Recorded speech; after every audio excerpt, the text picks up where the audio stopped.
Hi, I'm Graham. Welcome back to Man vs Film. This is going to be a list of 10 movies that you can watch right now on Netflix US for the month of October 2018, and I have a fantastic list of movies to recommend this month. So let's get started. Number 10, The Ritual. A group of college friends reunite for a trip into the forest after the loss of a good friend, but encountering a menacing presence in the woods that is stalking them. The Ritual was one of these movies that I put off watching. I missed it in the cinema and I was reluctant to check it out on home video, but finally I forced myself to watch it and I've been kicking myself ever since. Kicking myself that I didn't check it out sooner.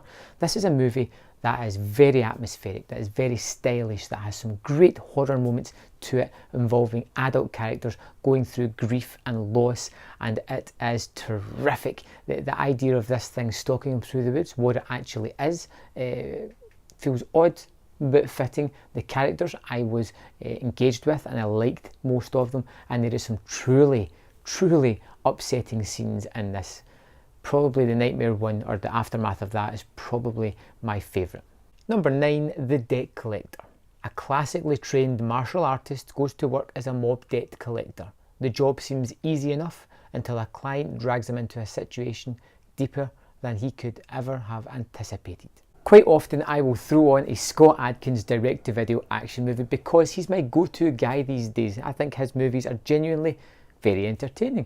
They don't have much substance to them, but to be fair, do we really look for that in these types of movies? Here he plays a debt collector, forcibly put under that because he owes money and he needs to pay bills, and he finds a job that he is suited to, and that is busting heads.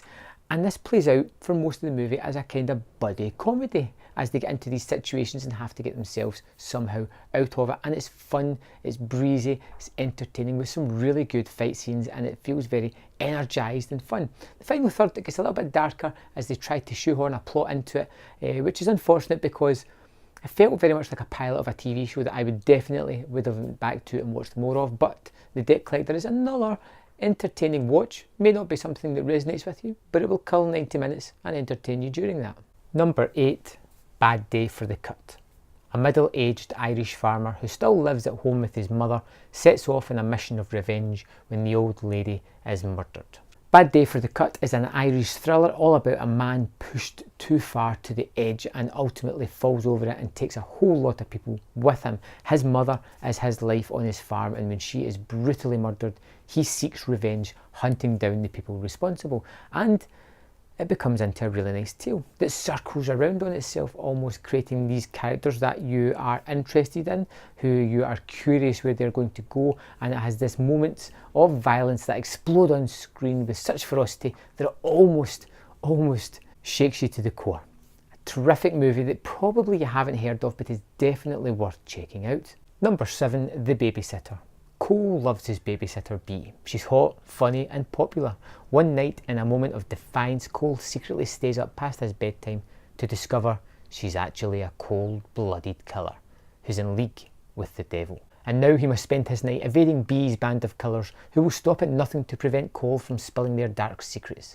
It's up to Cole to survive the night and blow up a few people along the way. The Babysitter debuted on Netflix about a year ago, and I felt it was time to just push it into the forefront again. I found this was a fantastic movie, unbelievably directed by McG, that really does have horror and comedy working together in fantastic fashion. You have these self-referential, self-aware characters who bloody things happen to, and you quite like the fact that this happens. The main relationship between Cole and Bee is terrific. These are two people that are truly connected, and you can understand them liking each other, even if one is a devil-worshipping killer. Yeah, The Babysitter's pretty fun, pretty fantastic, and definitely worth checking out. Number 6, I Kill Giants. 12-year-old Barbara Thornton flees from reality, living in the imaginary world of fantasy and magic, where she fights giants. Her family does not understand her, peers do not like her, and she irritates teachers. I wasn't really sure what I was getting with I Kill Giants. It advertised as one thing, and when I sat down I found it was a sort of different kind of movie, all about this young girl who's struggling to come to terms with things that are happening in her life, and by doing that she creates this fantasy world of giants of which she's protecting her town from. or is she? There is some fantastic special effects, some twists and turns in this movie that does have an emotional core to it, as well as some really good performances, and like I said, some fantastic special effects. Number 5, Southpaw. As tragedy strikes him in his prime, famed boxer Billy Hope begins to fall into a Great Depression. Once the decision regarding the custody of his daughter is under question, Billy decides to get his life back on track and get back into the ring. I'm a huge fan of Rocky. I seem to be a huge fan of boxing redemption movies as well, as it seems, and this one really ticked all the boxes I was looking for. Directed by Anton Fuqua and starring Jake Gyllenhaal, this gives you everything that you would possibly expect in a boxing redemption movie. But it does it very well. It gives you these moments of levity, it gives you these moments of brutal violence, it gives you these moments of emotion and character breakdown and study.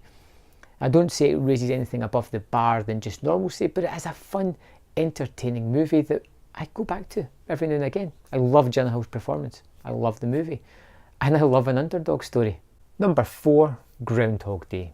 A weatherman is reluctantly sent to cover a story about a weather forecasting rat, as he calls it. This is his 4th year in the story, and he makes no effort to hide his frustration or disdain. On waking the following day, he discovers that it's Groundhog Day again, and again, and again.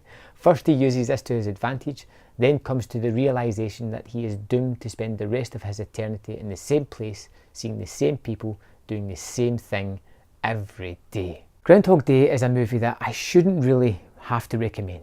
You should love this already. You should have seen it countless times. It is a classic. It is ridiculously funny. It has heart, it has romance, it has laugh out loud moments. It is a fantastic performance by Bill Murray, and it's one of my favourite movies that I think everybody should really see. Number 3, Tao. A woman is held captive by a scientist in a futuristic smart house and hopes to escape by reasoning with the artificial intelligence that controls the house. The one thing that really made me interested about Tao was the lead actress, Maika Monroe. I thought she was fantastic in It Follows and great in The Guest as well. And I'm pretty much going to check out anything else that she stars in because of those 2 movies. Tao is a movie that doesn't quite live up to those 2 cult classics, if you ask me. It is all about this one person who wakes up as part of an experiment in a house, and it doesn't go the way you're expecting it to go. In fact, you're left with this woman who is a prisoner of luxury, who has a timescale on her, and who is trying to educate and reason with an artificial intelligence in hopes of escaping this house and its sadistic robot that is there to protect it. It was an interesting watch. Don't know if it's one I'll go back to, but I can suggest checking it at least once. Number 2, Black Panther. After the events of Captain America Civil War, Prince T'Challa returns home to the reclusive technology advanced African nation of Wakanda to serve his country's new king. However, T'Challa soon finds that he is challenged for the throne from factions within his own country. If you haven't seen Black Panther, it's definitely time to check it out. There may only be a few of us left who haven't seen it. Black Panther is one of these really colourful Marvel movies. It has these interesting facets that we haven't really seen done too much before, definitely in the Earth realm of the Marvel Cinematic Universe. It gives us a character who has loss as his main motivation at the start of the movie, who has pride in the nation, who is torn between the decisions of being private or being public about his country, who is torn apart from that from the outside as well by this force of Michael B. Jordan, who is absolutely fantastic in this movie, literally stealing every scene that he is in. He is a tour de force, and there is one thing about Marvel movies that makes them great movies, and that is having a fantastic villain to go with a great hero, and Black Panther has that. Number 1, It Follows. For 19-year-old Jay, autumn should be about school, boys and weekends out at the lake, but after a seemingly innocent sexual encounter, she finds herself plagued by strange visions and the inescapable sense that someone, something is following her. Faced with this burden, Jay and her friends must find a way to escape the horrors that seem to be only a few steps behind. I absolutely adore It Follows. I feel it's one of the best horrors this decade, and it's starting to get a little bit of hate thrown at it, and I don't understand why. It is an evolution of the slasher movie. It takes so many of the tropes and it reuses them in a different way that we haven't seen done before. It is a movie that has you unsettled at its every frame. It has you constantly searching the background, looking for something that may be about to attack our heroine. It has this subtext about STDs and sexual awakening in this movie, but it adds to the movie. You get a fantastic performance by Micah Monroe. You get great villains in the form of it, whatever it may be. You have a fantastic story, and even the finale, which people tend to put down, I think seems perfectly fitting for these kids who probably think this is a great idea.